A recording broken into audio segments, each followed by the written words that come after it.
বিদেশি শক্তির তাবেদারি করলে বা কোনো এনজিওর এজেন্ডা বাস্তবায়নের কাজ করলে আপনাদের জন্য রাজপথের তরঙ্গ সুখকর হবে না। এই সিদ্ধান্তকে কেন্দ্র করে শ্রমিক অসন্তোষ সৃষ্টি হলে সরকার কি হাসিনার মতো গুলি চালাবে? এমন সব বেহুদা কাজেই বর্তমান সরকার বেশি সময় ব্যয় করছে বলে আমাদের কাছে প্রতীয়মান হচ্ছে। চট্টগ্রাম বন্দর ব্যবস্থাপনা এবং জাতীয় রাজস্ব বোর্ড নিয়ে সরকারের সিদ্ধান্ত নিয়ে এনডিএমের অবস্থান ব্যাখ্যা করতে আজকের এই সংবাদ সম্মেলন, যাতে আমি লিখিত বক্তব্য পাঠ করব। আসসালামু আলাইকুম প্রিয় সাংবাদিক ভাইয়েরা, শুভেচ্ছা নেবেন।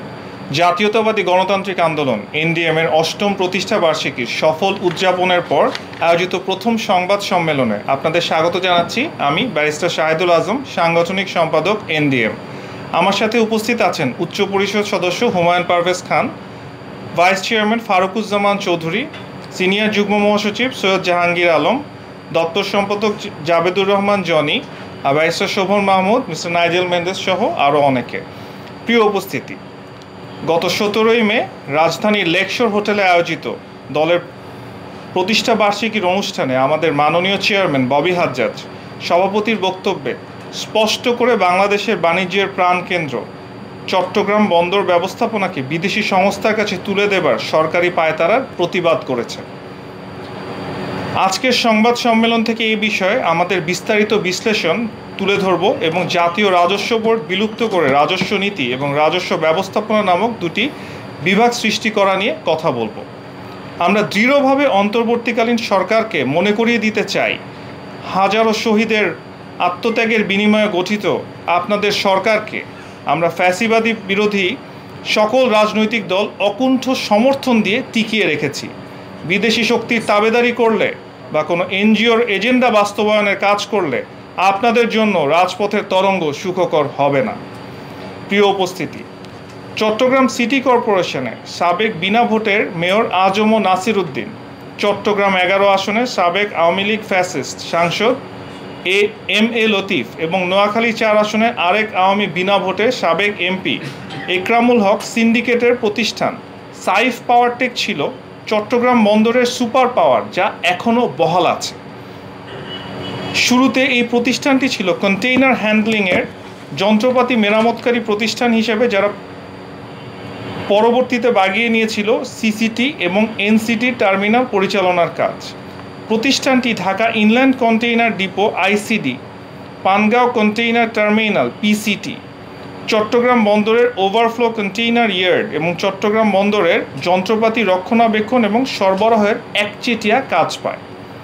আমরা সরকারের প্রতি আহ্বান করব, অবিলম্বে সাইফ পাওয়ারটেকের ক্ষমতার অপব্যবহার এবং দুর্নীতির তদন্ত করতে এবং প্রতিষ্ঠানটির একচেটিয়া দখল থেকে চট্টগ্রাম বন্দরকে মুক্ত করে প্রতিযোগিতামূলক দরপত্র আহ্বান করে চট্টগ্রাম বন্দরের কন্টেইনার হ্যান্ডলিং এবং অন্যান্য সংশ্লিষ্ট কাজ মানসম্পন্ন দেশীয় প্রতিষ্ঠানের হাতে হস্তান্তর করতে। প্রিয় উপস্থিতি, যেই পদ্ধতিতে চট্টগ্রাম বন্দরের নিজস্ব অর্থায়নের তৈরিকৃত পতেঙ্গা কন্টেইনার টার্মিনাল দিয়ে দেওয়া হয়েছে, সেই একই পদ্ধতিতে এনসিটি টার্মিনালটিও বিদেশিদের হাতে তুলে দেবার গভীর ষড়যন্ত্র চলছে। বসুন্ধরা ডায়াপেন্ট এখন আরও উন্নত। এই হট এয়ার থ্রো টপশিট দ্রুত শোষণ করে সোনামণিকে দেয় কোমল অনুভূতি। ছাত্র রাজনীতি, ছাত্র জনতার রক্তক্ষয়ী অভ্যুত্থানের মাধ্যমে অর্জিত নতুন বাংলাদেশে আমরা এই ষড়যন্ত্র ইনশাআল্লাহ রুখে দিব। এই টার্মিনালের পাশেই বাংলাদেশের নৌবাহিনীর সামরিক ঘাঁটি থাকায় এ ধরনের উদ্যোগ রাষ্ট্রীয় নিরাপত্তার জন্য হুমকি হয়ে দাঁড়াবে। বিদেশি অপারেটর দিয়ে এই টার্মিনাল পরিচালনা করলে চট্টগ্রাম বন্দর থেকে সরকারের রাজস্ব আয় অর্ধেকে নেমে আসবে। এই টার্মিনাল দিয়ে দেশীয় অপারেটররা ধারণ ক্ষমতা থেকে প্রায় 2 লাখ অতিরিক্ত কন্টেইনার হ্যান্ডেলিংয়ের কাজ করতে সক্ষম হয়। তাহলে কার স্বার্থে সরকারের আত্মঘাতী এবং একগুঁয়েমি এই সিদ্ধান্ত? এই সিদ্ধান্তকে কেন্দ্র করে শ্রমিক অসন্তোষ সৃষ্টি হলে সরকার কি হাসিনার মতো গুলি চালাবে? চীনের ব্যবস্থাপনায় শ্রীলঙ্কার হাম্বানটোটা বন্দরের উদাহরণ আমাদের মনে আছে। সাংবাদিক ভাই ও বোনেরা, অন্তর্বর্তী সরকারের জারি করা রাজস্ব নীতি এবং রাজস্ব ব্যবস্থাপনা অধ্যাদেশ তাদের এখতিয়ার বহির্ভূত বলে আমরা মনে করি। একটি নির্বাচিত সংসদ ছাড়া সরকারের রাজস্ব সংক্রান্ত অতি গুরুত্বপূর্ণ এই সিদ্ধান্ত বর্তমান অনির্বাচিত সরকার গ্রহণ করতে পারে না। রাষ্ট্রের নাম পরিবর্তন থেকে শুরু করে ধর্মীয় মূল্যবোধ পরিপন্থী উদ্যোগসহ বিতর্ককে উস্কে দেয় এমন সব বেহুদা কাজেই বর্তমান সরকার বেশি সময় ব্যয় করছে বলে আমাদের কাছে প্রতীয়মান হচ্ছে। মধ্যরাতে সরকার এই সিদ্ধান্ত নিয়েছে মূলত বিশ্ব ব্যাংককে খুশি করার জন্য। এনবিআর সংস্কারে সরকার দেশের যোগ্য ব্যক্তিদের অন্তর্ভুক্ত করে পরামর্শক কমিটি গঠন করলেও তাদের প্রতিবেদন এখন পর্যন্ত প্রকাশ করা হয় নাই। এনবিআর রাজস্ব আহরণ লক্ষ্যমাত্রা অর্জনে ব্যর্থ হলে সরকার যে ব্যাখ্যা দিয়েছে তার দায়ভার পুরোপুরি প্রতিষ্ঠানটির নয়। বিগত দিনগুলোতে সরকারের উচ্চাভিলাষী রাজস্ব লক্ষ্যমাত্রা, এনবিআরের সক্ষমতা এবং লোকবল বৃদ্ধি না করে ট্যাক্স জিডিপি অনুপাত বাড়াতে না পারা, কর ফাঁকি দেবার সংস্কৃতি এবং রাজনৈতিক ছত্রছায়ায় দুর্নীতি ইত্যাদি বিষয় এর সাথে জড়িত। পরিশেষে বলতে চাই, বর্তমান অন্তর্বর্তী সরকার ইচ্ছাকৃতভাবে জাতীয় নির্বাচনের সময়কে প্রলম্বিত করে দেশের মানুষদের মধ্যে উত্তেজনা সৃষ্টি করে এমন সব পদক্ষেপ নিচ্ছে। আমরা এই সরকারকে শেষ পর্যন্ত সহযোগিতা করতে চাই।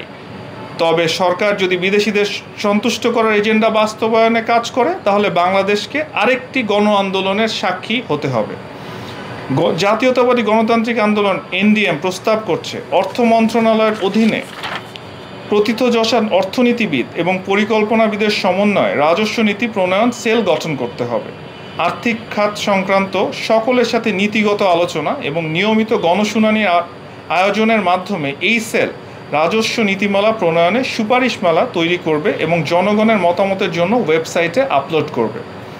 রাজস্ব আদায়ের মূল দায়িত্ব এবং এখতিয়ার এনবিআরের অধীনেই ন্যস্ত থাকবে এবং সংশ্লিষ্ট কর্মকর্তা কর্মচারীদের সাথে আলোচনা সাপেক্ষে আহরণ সংক্রান্ত কৌশল প্রণয়ন করতে হবে। একটি স্বাধীন সাংবিধানিক সংস্থা বা সংবিধানে বর্ণিত ৭৭ অনুচ্ছেদ অনুযায়ী ন্যায়পাল নিয়োগের মাধ্যমে এনবিআর আর রাজস্ব আহরণ কার্যক্রমের সাফল্য ব্যর্থতা মূল্যায়ন করতে হবে। এনবিআরের শুল্ক গোয়েন্দা বিভাগকে আরও কার্যকর এবং বিস্তৃত করার উদ্দেশ্যে পর্যাপ্ত জনবল নিয়োগ, কারিগরি সক্ষমতা এবং অবকাঠামোগত সুবিধা বৃদ্ধি করতে হবে। একটি নির্বাচিত সরকারের মাধ্যমে এই সিদ্ধান্তসমূহ বাস্তবায়িত হবে বলেই আমরা মনে করি। সকলকে ধন্যবাদ জানিয়ে শেষ করছি।